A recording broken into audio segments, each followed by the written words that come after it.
আসসালামু আলাইকুম এভরিওয়ান, কেমন আছো সবাই? আজকে সকালটা রোদ্দুর দেখে বেশ ভালো লাগলো যে হয়তো বৃষ্টি হবে না, কিন্তু রেডি সেডি হয়ে বৃষ্টি বললো রুকো যারা সাবার করো, ব্যাস ঝমঝম করে ঝরতে শুরু করে দিল। আর আমাদের চিরাচরিত সেই বর্ষার বিখ্যাত পোশাকটা পরে বেরিয়ে পড়তেই হলো, কারণ আমাদের তো ডিউটিতে যেতেই হবে, আমাদের তো আর বাড়িতে বসে থাকলে হবে না।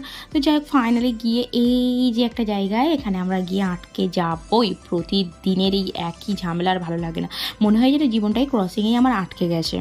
আর যাই হোক, এই আশেপাশে এই যে একটা লোকেশনটা বিশিষ্টভাবে আরও বেশি সৌন্দর্য হয়ে ওঠে। আর এই যে বড় খিরিস গাছটা, এই গাছটাকে দেখলে আমার সেই কবিতার কথা মনে পড়ে যায় যে সত্যি গাছটা সত্যি আমাদের কতটা আশ্রয় দেয়। আর এখানে বর্ষা বলো বা গরমে সবাই এই গাছটা নিচে এসেই দাঁড়ায়, কারণ ক্রসিংয়ে অনেকক্ষণ আমাদেরকে দাঁড়াতে হয়। তো ফাইনালি স্কুলে পৌঁছালো, আর এইটা হচ্ছে আমাদের ছুটির সময় বাড়ি যাবো বলে রেডি, ব্যাস ঝমঝম করে বৃষ্টি শুরু হয়ে গেছে।